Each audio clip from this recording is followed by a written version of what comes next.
9 de la noche, un día tremendamente noticioso. Para que tengamos una idea,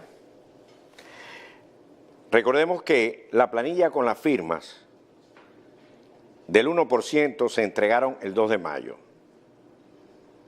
Y hoy, 1 de agosto, es cuando se decide que los números dan. Esta es una carrera larga y difícil. Quienes sostienen el gobierno saben que si pierden el gobierno, muchos irán presos. Y para efecto, un caso que me voy a referir, el de hoy.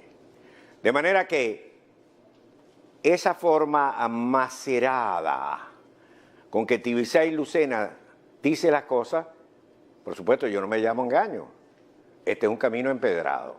¿Cuándo esto comenzó a moverse?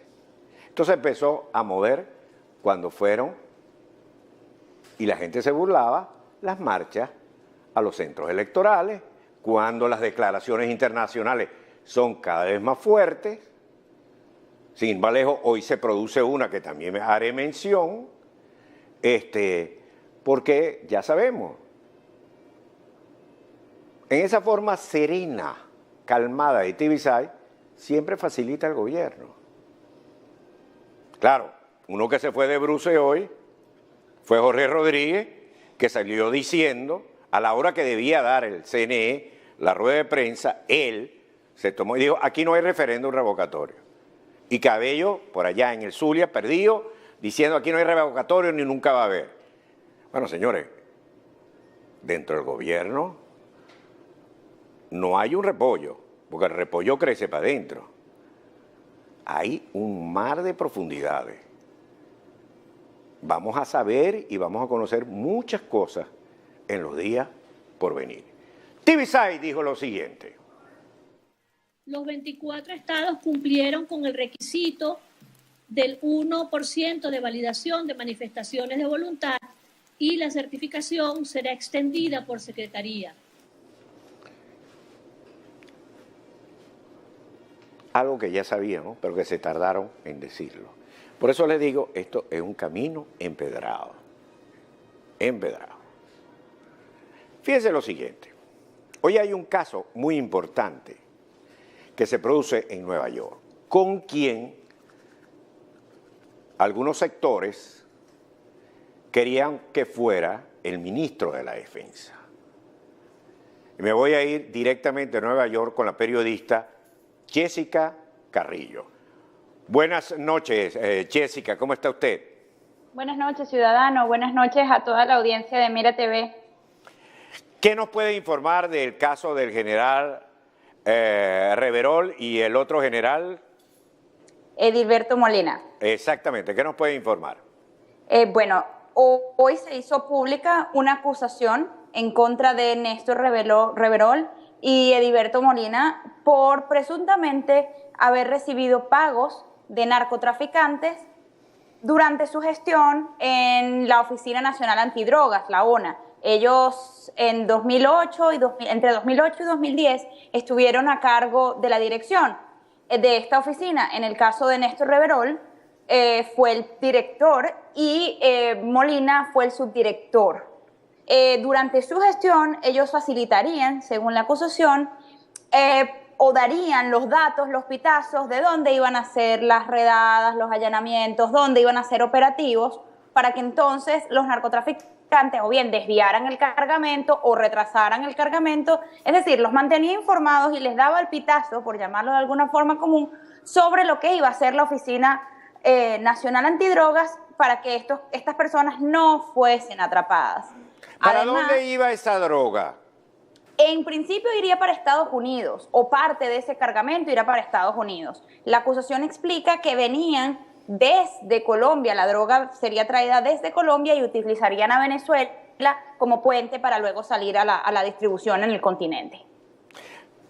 ¿Por qué se tarda tanto tiempo? Porque esto era algo que se conocía como rumor.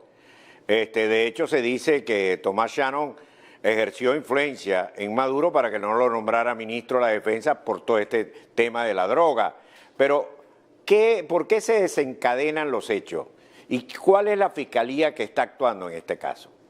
Mira, la fiscalía que está actuando en este caso es distinta a la de los sobrinos. Hay gente que está tratando de vincular ambos casos. Yo hasta ahora no veo vinculación porque estamos hablando de fechas distintas. Estamos hablando entre 2008 y 2010. El caso de los sobrinos era 2015. Sin embargo, bueno, no sabemos qué pueden arrojar las investigaciones. Esta fiscalía, la corte, es la Corte del Distrito Este de Nueva York. Esto es en Brooklyn. La de los sobrinos es en Manhattan. La acusación reposa en la fiscalía o en la corte desde enero de 2015, 21 de enero, pero se mantuvo como un documento sellado, es decir, no público. Hoy es que la fiscalía decide hacerlo público. ¿Esto pique y se extiende? Sí, bueno, pareciera que sí. Y otra cosa importante es que ellos dicen que todos los bienes, como es dentro de la ley, todos los bienes relacionados con ese dinero que ellos recibieron o el dinero que ellos recibieron va a ser confiscado. Sin embargo, dicen que no pudieron conseguir nada, bien sea porque tienen testaferros, porque los bienes fueron vendidos, entregados a otras personas. En el caso de que haya testaferros, cómplices, todos esos caen. Caen, todos caen. Aquí caen. Ok. 9-7 minutos. Jessica Carrillo, muchas gracias. Te estaremos molestando para seguir este caso como el de los narcosobrinos. Repito la noticia, fiscales de Estados Unidos acusaron hoy a Néstor Reverol y Ediberto Molina de narcotráfico, ambos funcionarios de la Guardia Nacional venezolana. Cuando yo me refería a opinión internacional, volviendo al tema del revocatorio, veamos las declaraciones que hoy lunes dijo John Kerry, secretario de Estado norteamericano.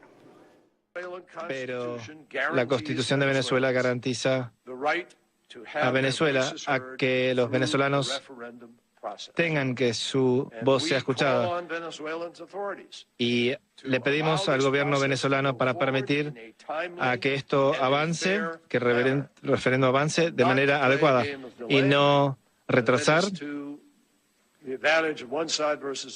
o poner una parte contra la otra, sino trabajar hacia la democracia y defender la Constitución del país. Y esa es nuestra posición y seguiremos incentivando eso. Bien, yo les recuerdo que, a pesar de lo que diga la canciller Rodríguez, que Venezuela preside el Mercosur, no, le correspondía a Venezuela, pero no se la dan. Los otros países, eso no es que ahora llego yo y me siento aquí, como pretendió hacer. No, tienen que darle como se le da un testigo, pues, le pasa el testigo.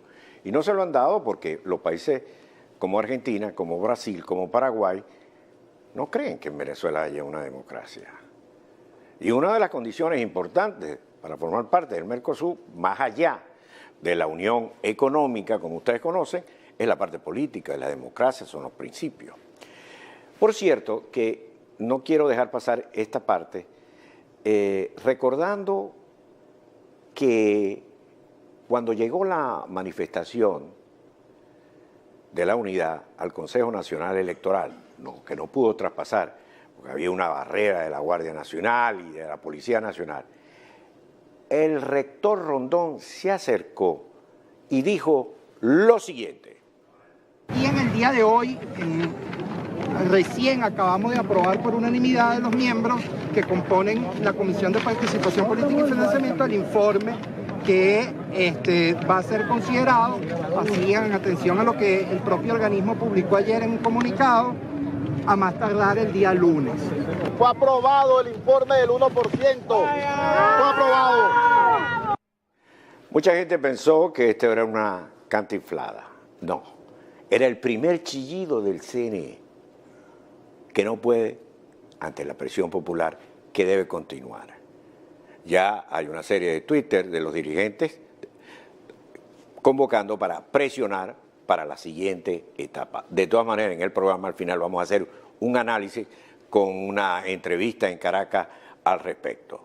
Señores, esto no es fácil, pero de que se está moviendo, se está moviendo. 9:10 de la noche.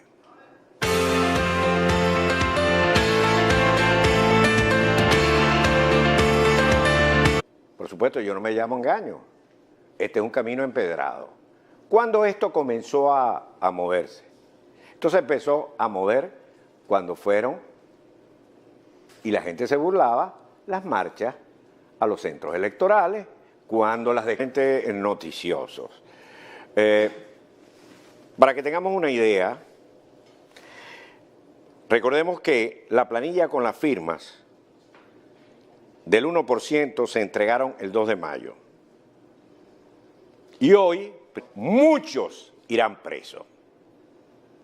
Y para efecto, un caso que me voy a referir, el de hoy.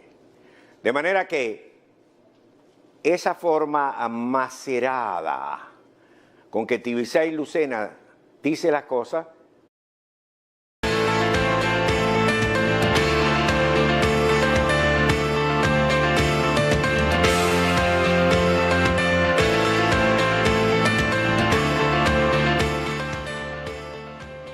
de la noche, un día tremendamente, 1 de agosto, es cuando se decide que los números dan. Esta es una carrera larga y difícil. Quienes sostienen el gobierno saben que si pierden el gobierno